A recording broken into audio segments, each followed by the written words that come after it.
Halo, nama saya Sam Edgar dari kelas 12.1. Hari ini saya akan membuat video plan pembelajaran Bahasa Indonesia materi kelas 10 sampai kelas 12. Halo, saya Sam Edgar dari 12.1. Hari ini saya akan mempresentasikan 3 materi, yaitu yang pertama ada teks prosedur. Apa itu teks prosedur? Teks prosedur adalah jenis teks yang berisi langkah-langkah atau tahapan untuk melakukan sesuatu. Tujuannya adalah untuk memberikan petunjuk yang jelas agar pembaca dapat mencapai hasil yang diinginkan secara tepat dan berurutan. Fungsi utamanya adalah membantu pembaca agar tidak salah dalam melakukan suatu kegiatan atau membuat sesuatu. Ciri-ciri kebahasaan teks prosedur. Yang pertama ada konjungsi temporal. Kata penghubung yang menyatukan urutan waktu seperti kemudian, setelah itu, lalu, selanjutnya. Ini membantu menjaga alur langkah-langkah. Yang kedua, kalimat imperatif. Kalimat perintah yang berfungsi untuk meminta atau melarang sesuatu. Contohnya, potong, tuangkan, hindari, dan aduklah. Kata kerja adiksi menggambarkan tindakan nyata, misalnya iris, campur, buka, dan tekan. Kata keterangan memberikan informasi tambahan tentang tempat, waktu, atau cara, seperti secara perlahan hingga merata di dalam mangkuk. Yang selanjutnya ada struktur teks prosedur ya. Yang pertama di sini ada tujuan. Bagian awal yang menjelaskan hasil akhir yang akan dicapai atau manfaat dari prosedur yang akan dilakukan. Yang kedua ada bahan dan alat. Daftar semua perlengkapan dan materi yang dibutuhkan untuk menjalankan prosedur. Langkah-langkah rangkaian instruksi yang harus diikuti secara berurutan biasanya disajikan dalam bentuk poin atau narasi berurutan. Yang keempat, berisi penegasan ulang tujuan, saran, atau himbauan. Bisa juga berupa hasil akhir yang diharapkan. Ya, di sini ada jenis-jenis teks prosedur. Yang pertama ada prosedur protokol. Langkah-langkahnya tidak terlalu ketat dan dapat diubah, namun hasil akhirnya tetap sama. Contoh cara menanak nasi. Yang kedua ada prosedur sederhana, hanya terdiri dari beberapa langkah dan mudah dipahami. Tidak membutuhkan banyak alat. Contoh cara menghidupkan komputer. Yang ketiga ada prosedur kompleks, melibatkan banyak langkah-langkah dan sublangkah, seringkali dengan pilihan atau kondisi tertentu. Contohnya adalah cara membuat KTP. Ya, di sini ada contoh teks prosedur sederhana. Cara membuat teh manis hangat. Yang pertama di sini ada bahan dan alat. Bahannya adalah 1 kantong teh celup, 2 sendok teh gula pasir, bisa disesuaikan dengan selera masing-masing. Yang ketiga ada air panas secukupnya. Alatnya ada gelas dan sendok. Langkah-langkahnya adalah 1. Siapkan gelas dan sendok. Yang kedua, masukkan kantung teh celup ke dalam gelas. Yang ketiga, tambahkan gula pasir sesuai selera. Yang keempat, tuangkan air panas ke dalam gelas. Yang kelima, aduk rata hingga gula larut dan warna teh berubah. Yang keenam, teh manis siap dinikmati. Ya, yang selanjutnya adalah analisis teks prosedur kompleks. Cara mendaftar akun online. Mendaftarkan akun online seringkali melibatkan banyak langkah, verifikasi dan pengisian data diri. Perhatikan urutan dan detailnya. Yang pertama, akses situs atau aplikasi. Buka pengaturan web atau aplikasi yang ingin Anda daftarkan. Yang kedua, pilih daftar akun. Cari tombol atau tautan yang membuat akun baru. Ketiga, isi data pribadi. Masukkan nama, email, kata sandi, dan informasi lain yang diminta dengan benar. Yang keempat, verifikasi email atau telepon. Biasanya Anda menerima kode atau tautan verifikasi melalui email atau SMS. Ikuti instruksinya. Yang kelima, setujui syarat dan ketentuan. Baca dan setujui kebijakan privasi serta syarat dan ketentuan platform. Yang keenam, akun aktif. Setelah semua langkah selesai, akun Anda siap digunakan. Ya, selanjutnya ada latihan. Latihan identifikasi unsur teks prosedur. Mari kita berlatih. Bacalah teks di bawah ini dan identifikasi. Identifikasinya ada tujuan, bahan, dan alat jika ada, langkah-langkah, ciri kebahasaan, kalimat imperatif, konjungsi temporal, kata kerja aksi, dan kata keterangan. Di sini ada teks cara membuat nasi goreng. Tujuannya adalah untuk membuat nasi goreng yang lezat di rumah. Bahan: 1 piring nasi putih, 2 siung bawang merah, 1 siung bawang putih, 1 butir telur, 1 SDM saus sambal, 1 SDM kecap manis, garam, merica, minyak goreng secukupnya. Alat ada wajan, spatula, pisau, dan talenan. Langkah-langkah pertama, iriskan tipis bawang merah dan bawang putih. Kemudian panaskan minyak dalam wajan. Selanjutnya tumis bawang hingga harum. Masukkan telur, orak-arik hingga matang. Tambahkan nasi, aduk rata, tuangkan saus sambal dan kecap manis. Bumbui dengan garam dan merica secukupnya. Aduk terus hingga semua bahan tercampur sempurna dan nasi matang. Sajikan selagi hangat. Tips menulis teks prosedur yang baik dan efektif. Yang pertama, bahasa yang jelas dan lugas. Gunakan bahasa yang mudah dipahami, hindari istilah yang ambigu. Yang kedua, urutan logis. Pastikan langkah-langkah berurutan secara kronologis dan logis. Yang ketiga, detail spesifik. Sertakan detail yang cukup seperti ukuran, jumlah, atau waktu agar pembaca tidak bingung. Relevansi, pastikan semua bahan, alat, dan langkah yang disebutkan relevan dengan tujuan. Fokus pada tujuan. Setiap langkah-langkah harus mengarahkan pada pencapaian hasil akhir yang telah ditentukan. Ya, kesimpulannya adalah teks prosedur adalah alat komunikasi esensial yang memandu kita melalui proses dengan mengalami struktur dan ciri kebahasaannya.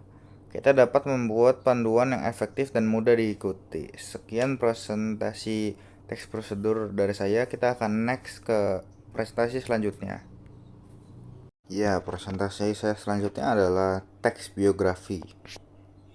Apa itu teks biografi? Mengenal ciri dan jenisnya.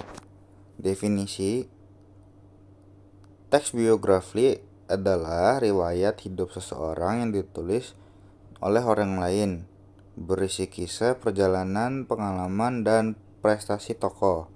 Ciri-ciri utamanya adalah faktual dan objektif, berisi informasi penting, gaya penulisan naratif. Jenis-jenis biografi berdasarkan sisi penulis: autobiografi dan biografi berdasarkan isi, biografi politik, biografi ilmiah, dan lain-lain. Struktur teks biografi. Yang pertama ada orientasi, pengenalan tokoh, latar belakang keluarga, pendidikan, awal dan masa muda yang membentuk karakternya. Yang kedua ada peristiwa penting, rangkaian kejadian, konflik, tantangan, serta keberhasilan yang dialami tokoh. Bagian ini adalah inti cerita. Reorientasi, penutup, berisi pandangan atau kesimpulan penulis terhadap tokoh serta nilai-nilai inspiratif yang dapat diambil. Selanjutnya ada kaidah kebahasaan dalam teks biografi. Yang pertama ada kata ganti orang ketiga menggunakan ia, dia, atau nama tokoh. Kata kerja tindakan menggambarkan peristiwa yang dilakukan tokoh. Yang ketiga ada kata sifat deskriptif untuk menggambarkan sifat dan karakter tokoh secara mendalam. Yang keempat ada kata kerja pasif menggambarkan tindakan yang dialami tokoh. Penerapan kaidah kebahasaan yang tepat akan membuat teks biografi lebih hidup dan menarik bagi pembaca. Ya, mengidentifikasi informasi penting dalam teks biografi. Yang pertama data diri tokoh, nama lengkap, tempat dan tanggal lahir, latar belakang keluarga, dan pendidikan formal.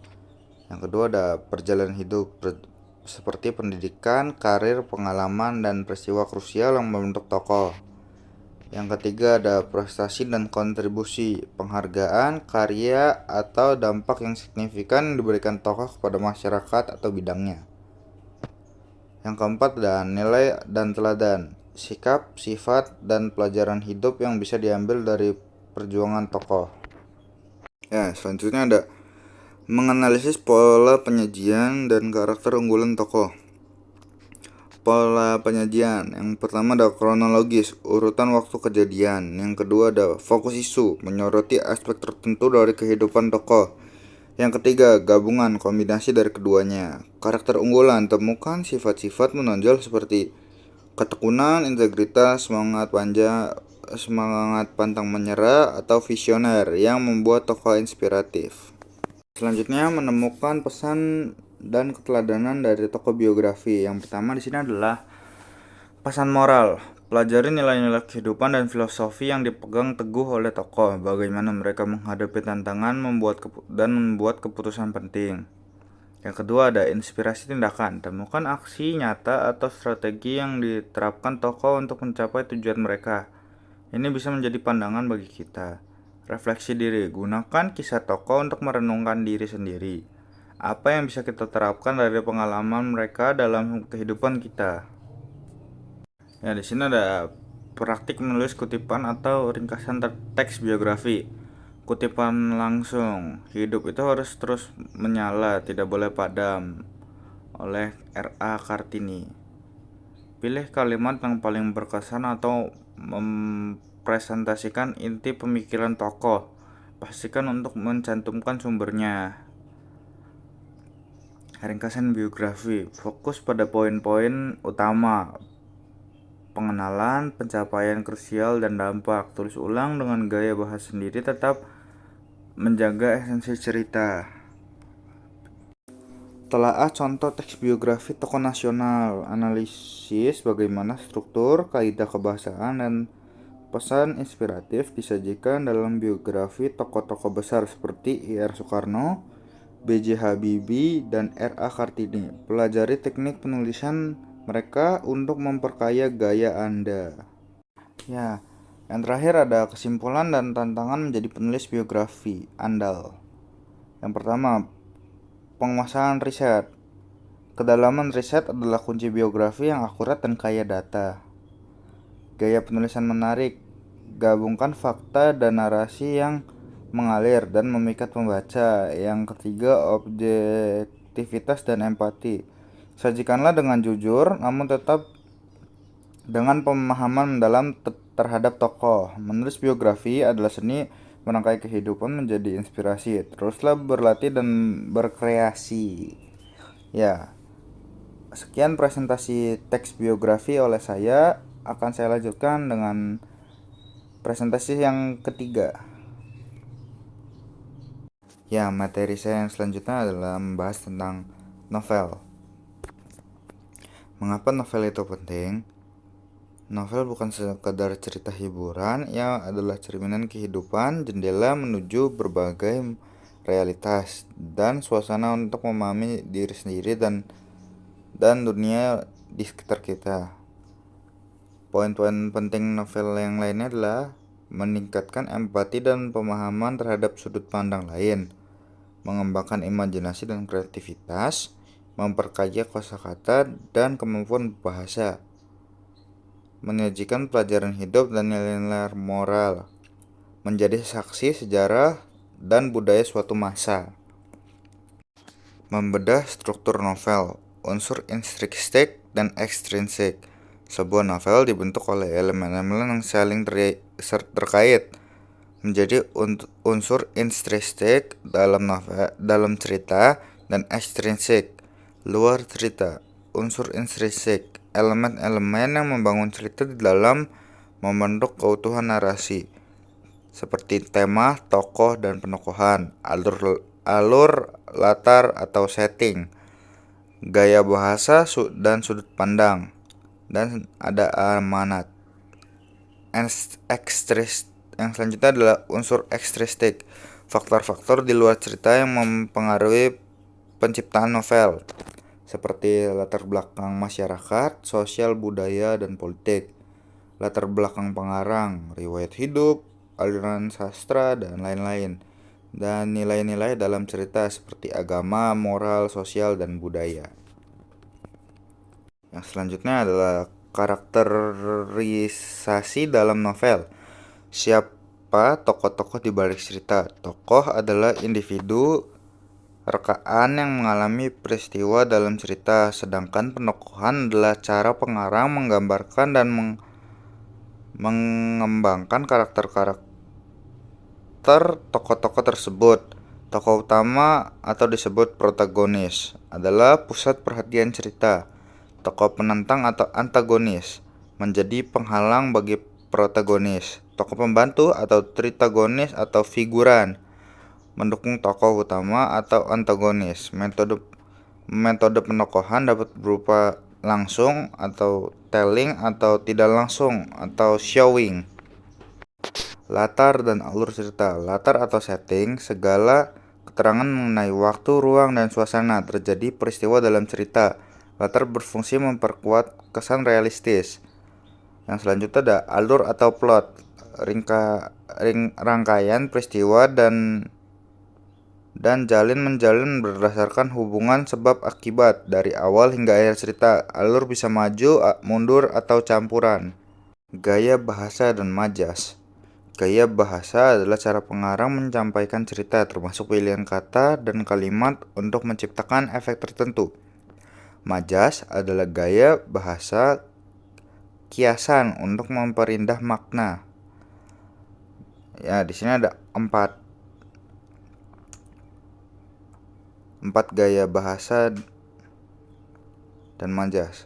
Yang pertama ada metafora, perbandingan langsung. Yang kedua ada asosiasi, perbandingan tak langsung. Yang ketiga ada personifikasi, benda mati yang seolah-olah hidup.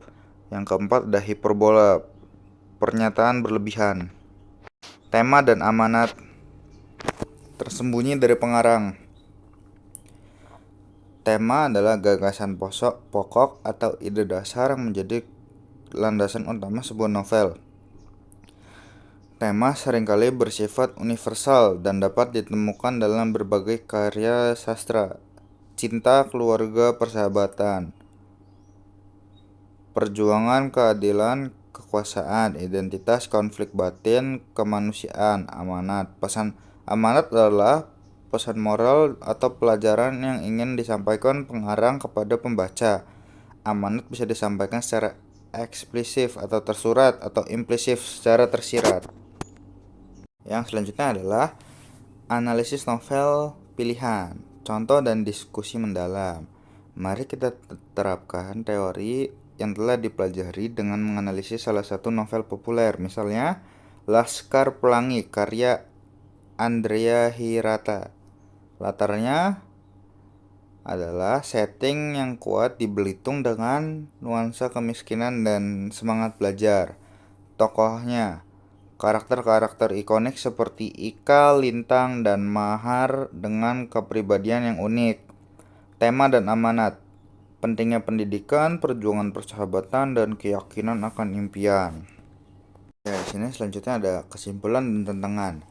Menulis resensi novel yang memukau.